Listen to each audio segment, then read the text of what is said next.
Eu sou Alfredo José Gonçalves, filho de José Tristão Gonçalves e Maria Rosa Gonçalves, nascido no município de Ilhota, no dia 22 de janeiro de 1939. E cresci no município de Blumenau desde os primeiros dias da minha vida. Ali trabalhei, cresci, estudei e comecei a me preocupar com o problema político, com a situação a partir do momento em que, como morávamos, passei a minha 5 anos da infância na favela, sempre havia a preocupação de perguntar por que uns moravam e viviam muito bem sem trabalhar e outros, trabalhando duro, não poderiam ter 10% do mesmo conforto. Isso, desde o primário, da escola primária, começou, aos 12, 13 anos, a me intrigar e despertar a curiosidade. Em busca do porquê desta situação, fui estudar e cheguei à conclusão de só que, com muita luta e organização, o trabalhador poderia um dia sonhar com a libertação da exploração do trabalho e da miséria, consequentemente. E assim fui estudar, fazer o ginásio, já adulto. E em 1961 participei ativamente do movimento contra o golpe militar de 61, a ditadura, que pretendia implantar a ditadura. Com a renúncia de Jânio Quadros, ficou vago, declararam vago o cargo de presidente, em que era o vice o presidente João Goulart, eleito diretamente pelo povo. E aí fomos para a trincheira com Leonel Brizola e todo aquele pessoal em defesa da legalidade. E com os acordos feitos, suspendeu-se o golpe, estava aí abortado, o golpe foi abortado e instalou-se então o regime parlamentarista no país, que já nasceu morto, porque contrariava a nossa cultura, que era um governo presidencialista, e contrariava a vontade do povo, da maioria do povo brasileiro. Isto ficou provado quando, em 62, João Goulart convocou um plebiscito para o povo decidir sobre presidencialismo e parlamentarismo. E o presidencialismo teve uma vitória estrondosa, alcançando os 12 milhões de votos na época, era muito voto. Mas a classe dominante, os reacionários, os golpistas de 61, eles não se desmobilizaram, pelo contrário, eles continuaram mobilizados. E em 64 veio o golpe militar. Nesta época, após 62, eu trabalhava na empresa Força e Luz e liderei a primeira chapa de oposição no Sindicato dos Trabalhadores Eletricitários de Santa Catarina, na região do Vale do Itajaí. E aí, sem sequer conhecer assim com profundidade o que era comunismo, o que era socialismo, eu já passei a ser rotulado como um elemento perigoso e um elemento de extrema esquerda, revolucionário. Pela minha liderança, pela minha capacidade de, aos 22 anos, conseguir formar uma chapa de oposição no sindicato. Após essa rotulagem, eu passei a, então, buscar, conhecer a verdadeira filosofia, o que é a questão da qual eu era acusado sem sequer conhecer a primeira sílaba. E fui estudar. E na medida em que estudava, me aprofundei e chegamos ao ponto depois de passar para a organização popular. Tá? E o antigo PCB era um partido que tinha assim uma maior, embora na clandestinidade, ele tinha uma raiz muito grande no país. Tá? E uma estrutura organizada. E assim passei a conhecer a estrutura partidária do PCB.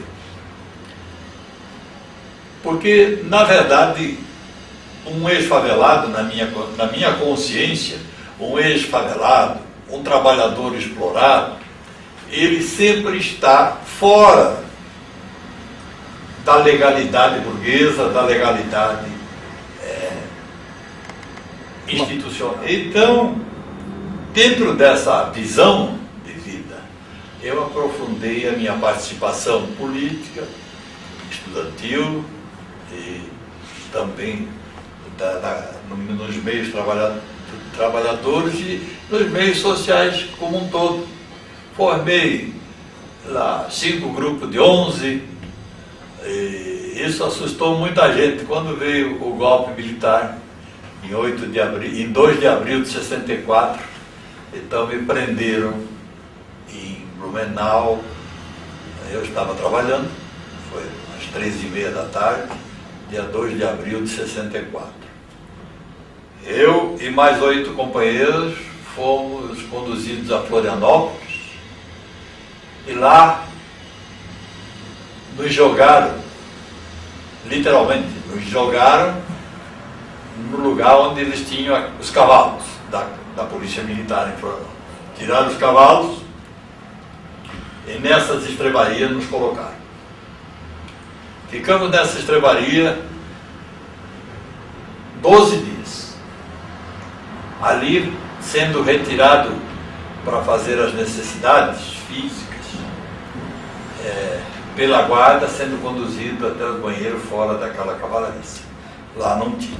Então tinha que chamar a guarda, pedir, muitas vezes aguardar além do possível, quase, não é? E para fazer as necessidades.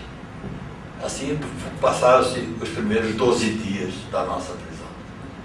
Aí então veio a transferência para o quartel da Polícia Militar, onde então a situação ficou mais amena. Mais amena, não boa, né? Mas continuamos por isso. E em outubro de 64, então fomos transferidos para o quartel-general, aqui em Curitiba, porque o IPM corria na região militar e a sede era aqui em Curitiba. Fomos transferidos. Os diplomados foram depois colocados no quartel da Polícia Militar.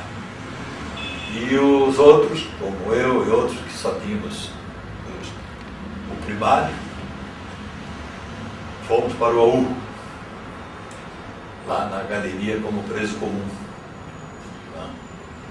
E lá em Florianópolis, eu posso dizer que houve torturas como fuzilamento simulado, né? Ameaça de jogar no oceano à noite, tortura psicológica de uns, de outros, companheiros que se desesperaram, indo quase ao limite de se enforcar na prisão. Então tivemos assim situações de extremo constrangimento, não é? Para aquela época e pior, porque era conduzida por um grupo politicamente ultrapassado, como o fascismo, não é? Adeptos de Hitler, aquela gente toda que estavam lá à frente disso aí. Então se divertiam com a situação daqueles companheiros que, devido à situação e por não estarem igualmente preparados para enfrentar um enfrentamento assim de combate revolucionário, não resistiam e emocionalmente se deixavam abalar com aquela pressão toda. Então, eu era o caçula do grupo, né? Eu era o mais novo desse grupo.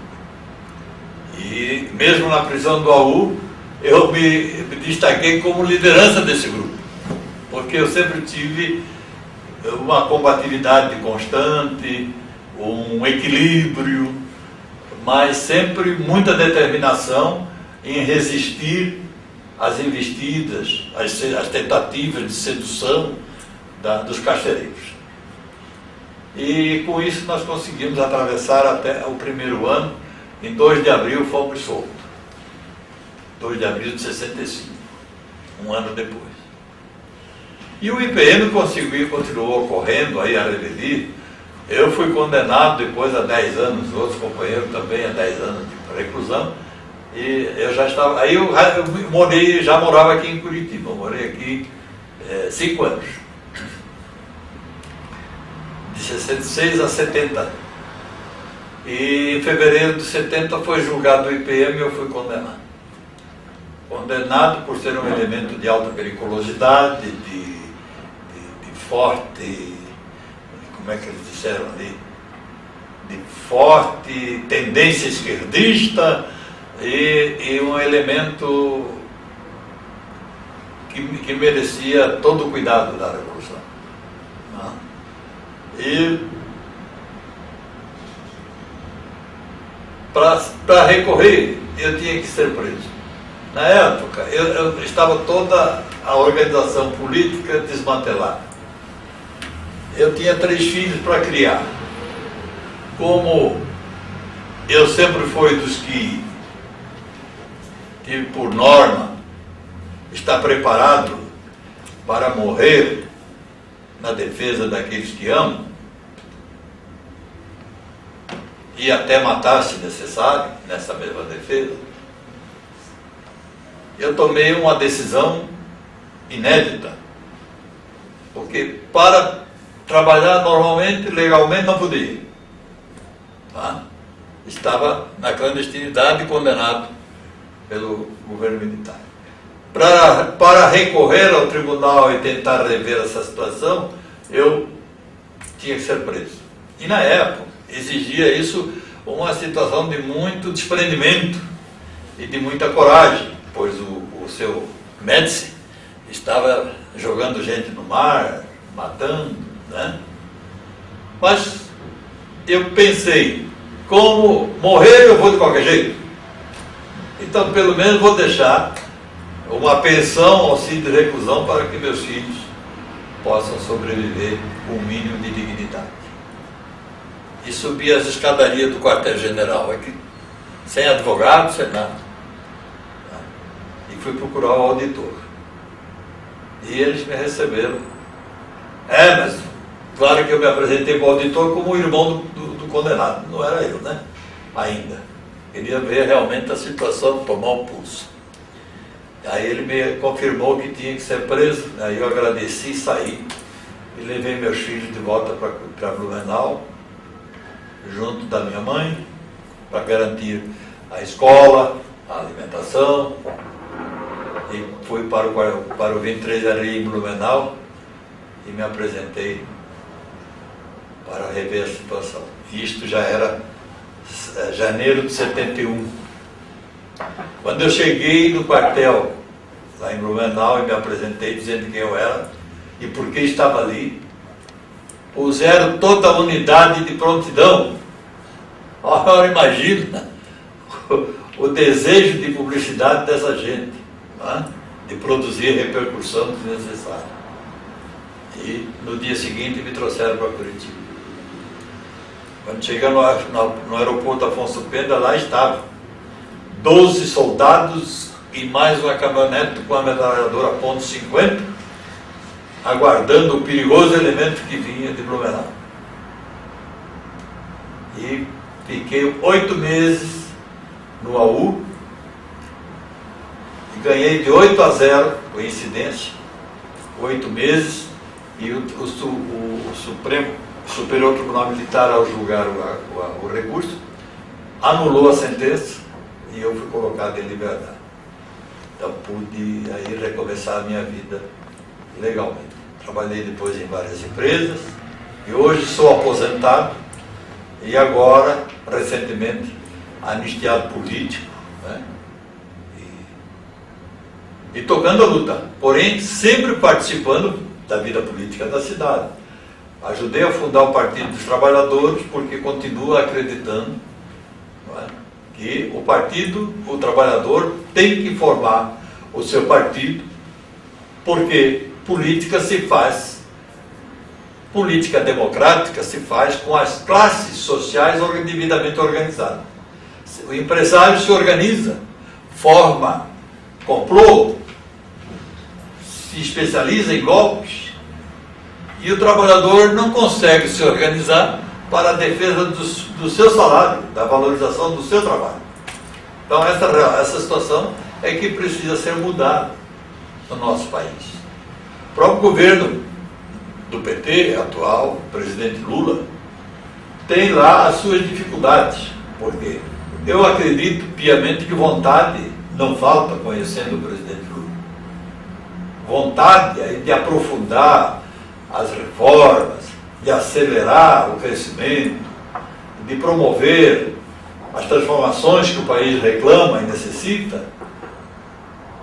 Eu acredito que a ele particularmente não falta essa vontade, essa consciência, ele tem, eu creio piamente nisso. Porém, viu, meus jovens, administrar com democracia e pleno Estado de Direito e de liberdade não é fácil, né? Porque a nossa população é uma população sofrida, né? Despreparada e muitas vezes desmotivada para a busca dessa qualidade de vida tão desejada e tão merecida. Porém, ela não vem sozinha. Nós temos que transformar, não importa o nome que demos ao movimento, se é de esquerda, se é para frente, se é para o alto. O movimento ele tem que ser no sentido do objetivo maior, que é a libertação da exploração do homem pelo homem. Tá? E isso é um processo que vai algumas gerações. Na legalidade de 61, quando foi feita a legalidade, se organizou grupos junto com a Brigada do Rio Grande do Sul, né? Onde estava instalada a trincheira, né? Aí era pelo antigo PTB, Partido Trabalhista Brasileiro, para garantir a posse do então presidente, do vice-presidente João Goulart, na vaga deixada por Jânio Quadros. Então houve ali uma tentativa, né, do golpe militar de 61, do levante armado, mas que houve a resistência por parte da população mobilizada no Rio Grande do Sul, mais ao norte, né? E aí, como houve uma possibilidade concreta de confronto armado, né? E aí, como não se queria sangue derramado de brasileiros, então foi que houve a negociação por parte do João Goulart, negociando. Cá para mim, embora cuide muito, porque é uma afirmação muito triste, sabe? Eu acredito que essa história do João Goulart fazer o acordo com a direitona, com a direita, na verdade foi a entrega da esquerda. Eu acho que ele negociou a entrega da esquerda, tanto que perdemos tantos jovens, perderam a vida, não é? Porque foi um mau acordo. Tá? Foi um acordo para ele assumir a presidência da República, satisfazer a sua vaidade, mas sem condição real de conduzir o país. Porque se estabeleceu o regime parlamentarista, onde, como até hoje, vocês estudam história e sabem, o nosso Congresso sempre esteve a serviço da minoria dominante e continua a estar servindo a minoria dominante, e não a maioria da população que os elegeram, mas sim a minorias que os financiaram. Isso eu digo em Blumenau, que estou dizendo para vocês aqui. Eu digo em Blumenau com essa mesma tranquilidade. Eles não ficam muito contentes de ouvir isso, mas eu digo. Então, infelizmente, alguns mais Gonçalves, temos muito respeito por você, aquele papo demagogo, mas não dá para ser diferente. Lógico, né? É uma coisa muito triste. Mas eu, sinceramente, não acredito na ruptura pacífica. A ruptura, ela terá que acontecer, e ela será mais ou menos dura e sangrenta quanto melhor for o preparo, a consciência e a organização, revolucionária do povo brasileiro.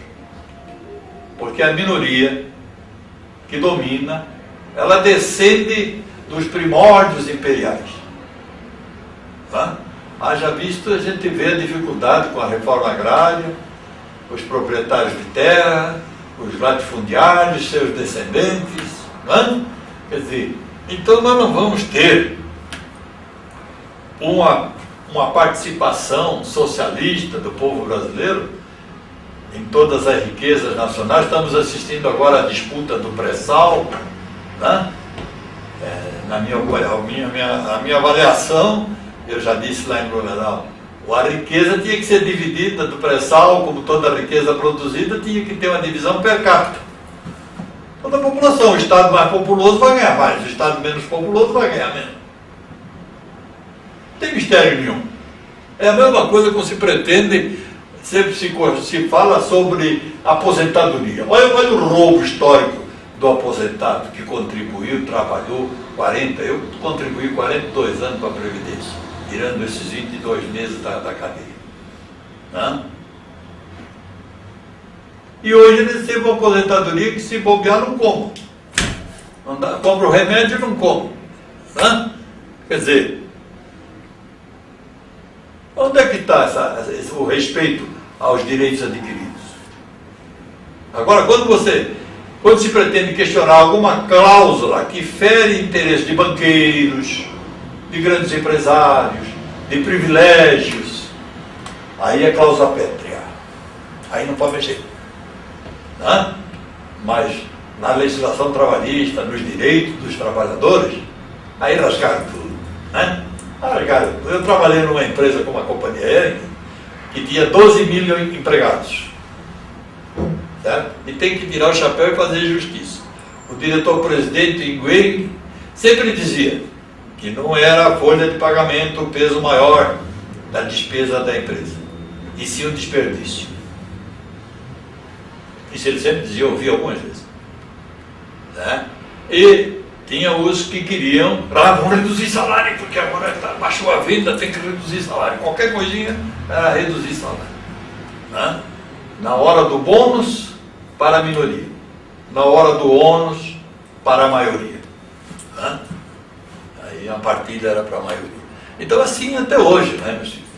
A juventude de uma cidade metropolitana como Curitiba não é diferente da juventude de Blumenau, não é diferente da juventude de um município menor. A juventude é a geração ascendente. A minha decadente, eu já estou descendo a ano, mas a juventude é ascendente. Então o que ela precisa? Ela precisa não ficar de costa com a descendente, com a geração decadente. Ela tem que pegar e tirar todo o que ela puder de experiência, de conhecimento dessa geração que está indo embora. É o esterco da planta nova. entendeu? É o adubo da planta nova, que com certeza virá com muito mais vigor e com muito mais força do que a que foi. Na prisão eu escrevi dois livros. Eles queimaram, né? Eles pegaram e queimaram. Mas daria 2 livros. Um era buscando a minha história desde a favela, né? Desde a favela. Como eu comecei ali, né? Eu botei o nome Em Busca da Verdade. E quando eu vim para o AU, no segundo, no apelo, eu escrevi Fui, Vi e Voltei. Botei o título lá. Fui, Vi e voltei. Quando a segurança pegou o livro e começou a... O livro não, o caderno, que era uma rascunho, né? E começaram a ler o manuscrito. E aí eles não entenderam, né? Aí me chamaram, me levaram lá para cima, para interrogatório. O chefe da segurança era um corrupto, vagabundo, tá? Me botou na cela, olha, me botou na cela. Aí veio o diretor e o pessoal começou a chamar, que tinha outros presos políticos ali, eu não estava sozinho, não tinha mais. Aí eles queriam que eu explicasse o que eu vi, aonde eu fui e o que eu vi. Eu olhei para o diretor do presídio, era o advogado, ele era advogado, e o chefe da segurança, um daqueles verdugos, né, que estava me perturbando. Aí eu disse, doutor, era Nilo Príncipe Paraná, o nome dele. Doutor Nilo. Eu escrevi para passar o tempo, e eu fui, vi, voltei, é o título do livro, doutor. É o título que eu dei ao livro. Eu não fui a lugar nenhum. Eu não fugi da prisão. Aí comecei a tirar a sala do Francisco, que era o chefe da segurança. Esse homem ficou louco. Que título legal, hein? É? Né? Para fazer um livro, né? É. Muito legal. Fui, vi e voltei. Por que eu escrevi esse fui, vi e voltei? Porque, na verdade, a vida, a gente, como você diz na gíria, né? Não viaja. Não é isso? E, na verdade, a gente viaja.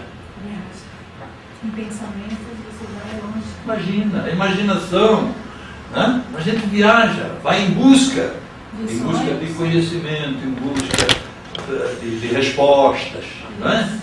Para os questionamentos. Então você viaja. Aí na brincadeira você diz, né? Pô, cara, não viaja, cara. Né? E às vezes nem sabe, nem se dão conta de que realmente é uma viagem. Né? Então, eu fui, apanhei, aprendi, fui torturado e voltei. Agora eu estou aqui dizendo porque, para vocês, depois de 45 anos, venho aqui dizer para vocês. Né? Seria até interessante gravar esse finalzinho. Fui, vim e voltei. Né? Com esse, conforme constataram, com essa tranquilidade, essa clareza, essa lucidez. Então, isso é que importa. Está gravando? Está gravando? Ainda está gravando. Não pode ser. Vou comprar cachê. Fui e voltei. Né? Então, mas se castrou, o pior de tudo, eu não me, já que está gravando, vamos continuar. Eu não me entristeço com o que eu sofri. O que me entristece muito mais é o fato de a ditadura militar ter contribuído para castrar talentos de quase toda uma geração. Porque hoje a população brasileira tem na sua geração ascendente um despreparo. Sim. Um despreparo criminoso cometido por Jarbas Passarinho e os seus assecas, o tal do Rubão, Rubens, general, foi ministro da Educação, quando criaram a promoção automática na escola, para fazer de conta que ensinavam, e a criança passava pela escola, ficava lá 8 anos e saía não sabendo escrever o próprio nome. Então isso é um crime horrendo, devia ser punido como crime contra a humanidade. Deveria ser punido. Em 1967 eu rascunhei um bilhetinho quando Jarbas Passarinho instituiu essa tal promoção automática, aqui no Zenf, para trabalhar. Eu rascunhei um bilhete e voltei no poder. Vossa Excelência, ao assinar a portaria,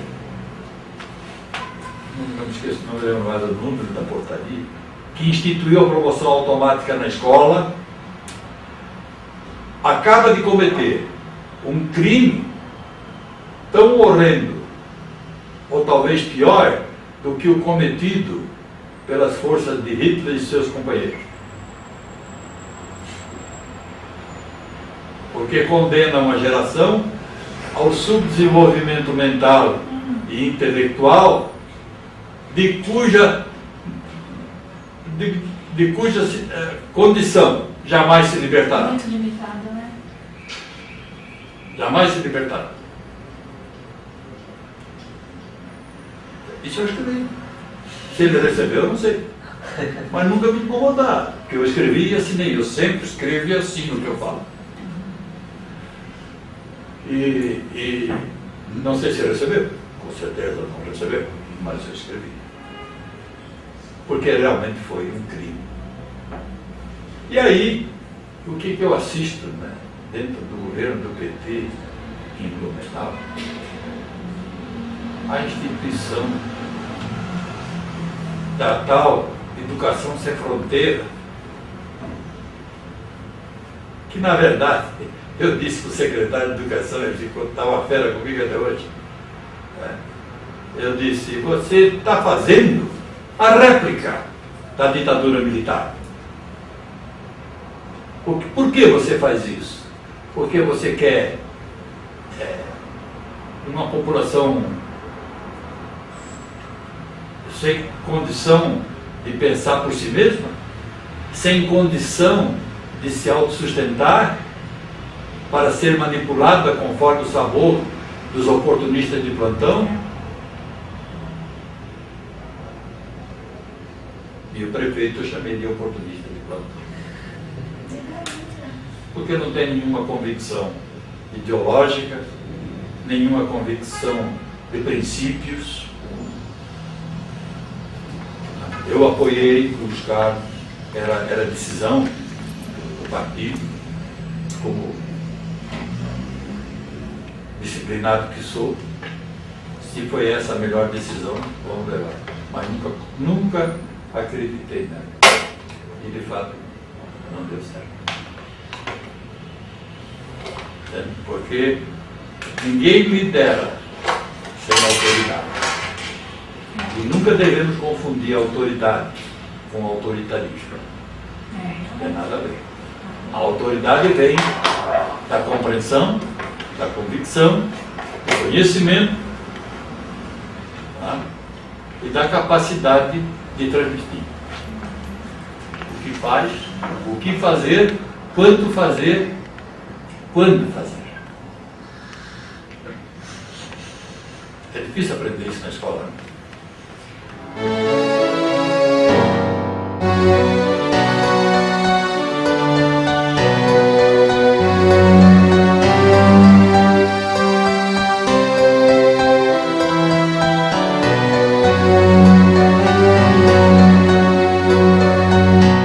Ouça bem esta canção, ela fala pra você. Ela fala de um tempo que ninguém pode esquecer, de um tempo em que alguns homens impuseram a tirania, muitos outros responderam com a sua rebeldia. Os tiranos implantaram longa noite de terror, tentaram calar a todos, provocando muita dor. Censuraram a cultura e toda a cidadania, calaram toda a voz, promovendo a vilania.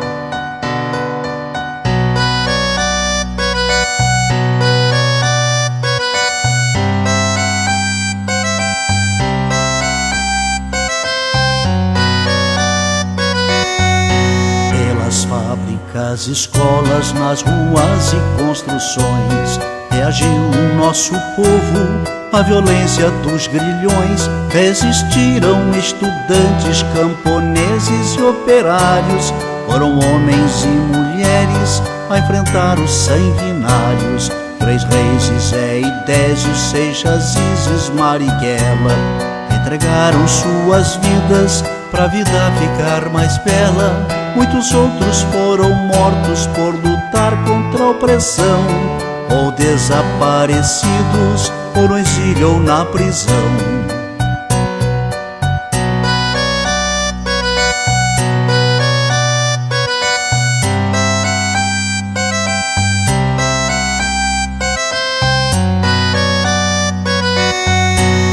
Com a luta desses homens derrotou-se o opressor. Muito sangue derramado, muita lágrima e suor.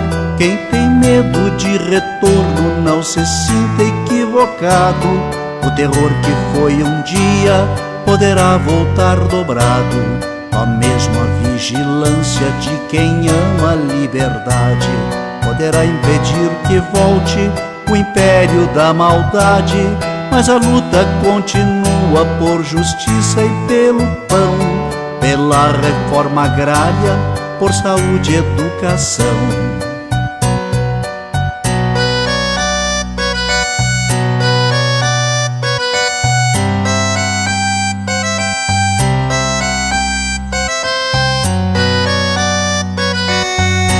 A miséria ainda se espalha, a violência é assassina, juventude sem futuro.